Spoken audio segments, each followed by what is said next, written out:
My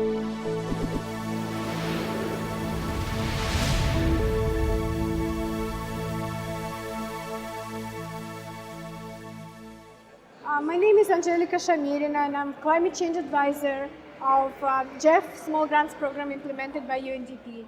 We are supporting GEF work in preserving global commons and work to support implementation of conventions of biodiversity, climate change, land degradation, and others.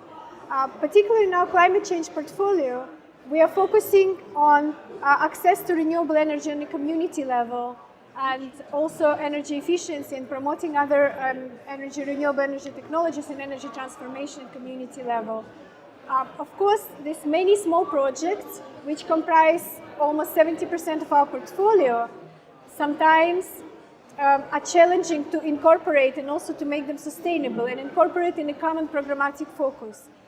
And now what we are trying to do is to ensure the sustainability, the impact, and the overall focus of our projects.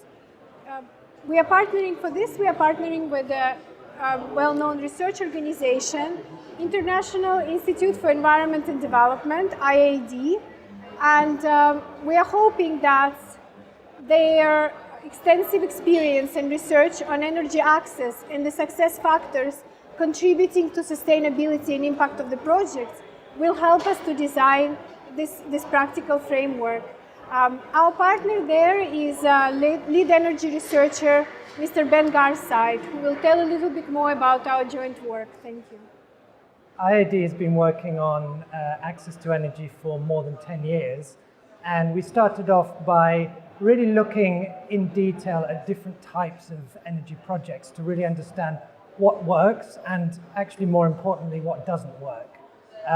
Bringing this together over the last 5 years, working with an organization called CAFOD, we've developed a process-based approach to really understand how to better design energy services that are sustainable and have impacts.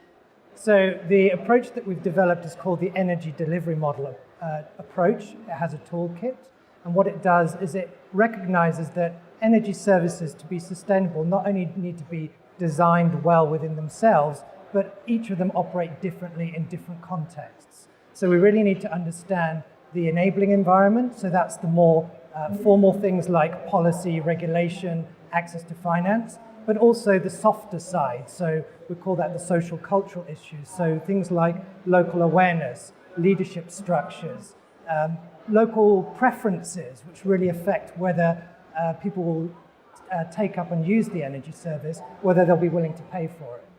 So Angelica mentioned these success factors.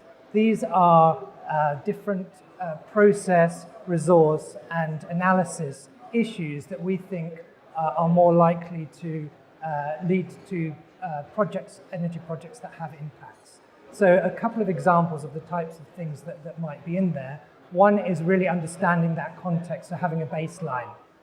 The second is, as you're beginning to plan the projects, planning from an outcome and impacts perspective rather than just from the energy service perspective.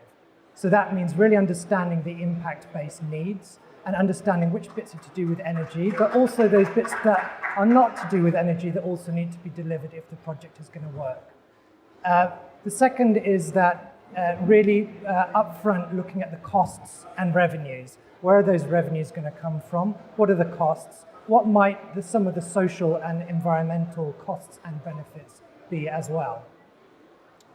Proper professional management. That doesn't mean big companies coming in and managing, but it means local capacity to really manage both the energy service, but also the businesses, the productive use businesses that might be using the energy itself. So these sorts of factors are the things that we'll be looking at. The three steps that we're going to do as part of the first phase with this, firstly, we're going to be really exploring some of the existing projects out there. The SGP has such a diverse range. We'll be taking a sample, really understanding the good work that's already being done. The second is we'll be developing this framework. And the third is that we'll be coming with recommendations and next steps to then pilot and mainstream the framework within the SGP program.